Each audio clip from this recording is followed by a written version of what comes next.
Hello guys, आज बीजगणित में ही समीकरण से संबंधित वीडियो 2 में उपस्थित हूँ आपके समक्ष, जहाँ हम बताएंगे कि दो चर वाले रैखिक समीकरण युग्म होते क्या हैं। तो जैसा कि परिभाषा देख रहे हो, दो अज्ञात राशियों x और y आदि वाले दो रैखिक समीकरणों के युग्म को सरल युगपत समीकरण या रैखिक युगपत समीकरण युग्म कहते हैं। ये आप शेयर कर लेना या नोट कर सकते हो तो नोट कर लो।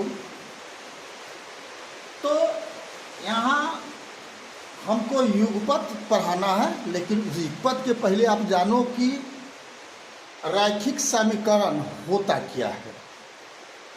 तो रैखिक समीकरण एक चर वाला भी होता है, इसका घात 1 हो, किंतु जो आपको हम वीडियो 1 में आपको परिचय दिए हैं, किंतु आज जो बताने जा रहा है ना, इसमें दो चर। तो आपने देखा कि अगर एक चर है कहीं भी और ये लिखा हुआ है तो क्या लिख देते हैं फट से ना, 10 घटाओ 4 बराबर 6। ये तो इजी था, ये हुआ एक चर का वाला का काम है। लेकिन हम अगर लिख रहे हूँ x + y बराबर 10, तब आपको बताना माने मुश्किल है कि इसका सही मान क्या होगा। वहाँ तो बता दिए x + 4 बराबर 10, तो x का मान कितना है भाई? 6 है। क्या है? 6 है, निश्चित था। लेकिन इसलिए कि यहाँ पर x में क्या 4 में क्या जोड़े कि 10 है, क्या सीधा सा उत्तर है 6। इसके अलावा कोई दूसरा मान संभव नहीं है। किंतु अब यहाँ पर देखो, दो गो चर x और y मिलके 10 हो रहा है, तो इसका उत्तर बहुत सा हो जाएगा।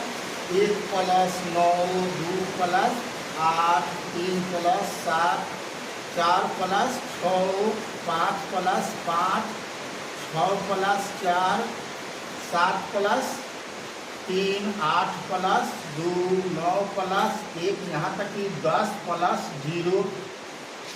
यही नहीं, अब दशमलव में भी हो सकता है, भिन्न के रूप में भी हो सकता है। बात समझ में आ रहा है?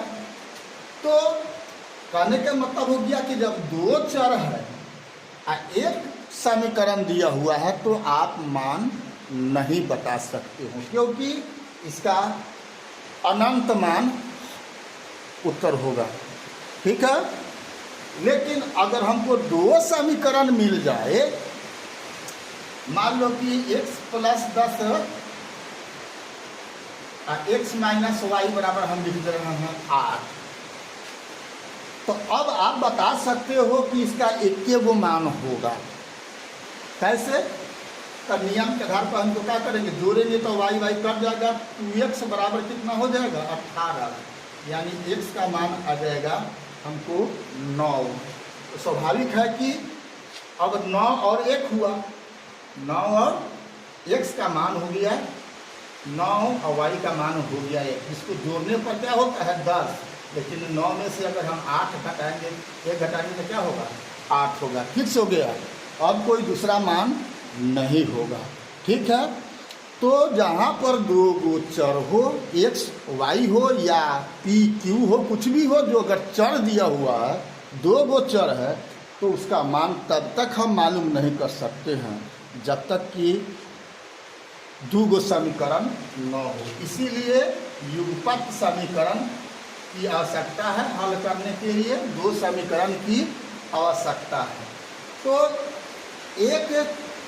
दो चर वाले एक घातीय समीकरण का व्यापक रूप होता है ax + by + c बराबर 0।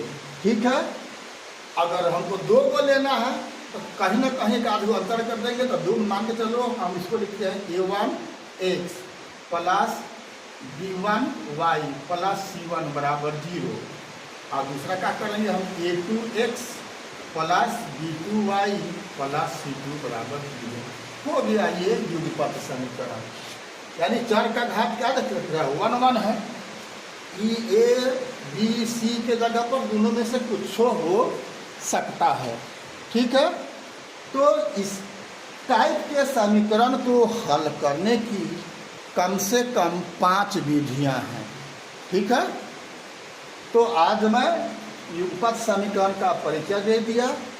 युगपत समीकरण खास सके एक घातीय 2 चर वाले रैखिक समीकरण का व्यापक रूप क्या होता है सो मैंने बता दिया। अगर 2 समीकरण हमको 2 चर वाला यानी एक रैखिक या सरल समीकरण हमको का जोड़ा लेना है तो किस टाइप से होगा सो मैंने बता दिया। ये बात याद रखिएगा। अगले वीडियो में यानी वीडियो 3 में मैं इसको हल करने की वो 5 विधियाँ बताऊंगा और परीक्षा में आपको पूछता है बराबर कि अमुक विधि से हल करें, तो इसलिए आपको 5 का 5 विधि सीखना होगा। अगर शर्त दिया हुआ है तो शर्त के आधार पर हल करेंगे, और कोई शर्त नहीं है तो 5 में से कोनो एक विधि से हम हल करते हैं। ठीक है, अगर अभी तक ले हमारे प्रोफाइल BK कुशवाहा को फेसबुक इंस्टाग्राम पर फॉलो नहीं किया है तो फॉलो कर देना और यूट्यूब पर सब्सक्राइब कर देना। ठीक है, कोई सवाल होती है तो आप हमसे कमेंट में पूछो, मैं आपके सवाल का जवाब वीडियो में देने का कोशिश करूँगा। तब तक के लिए जय हिंद, जय जगत, जय भारत।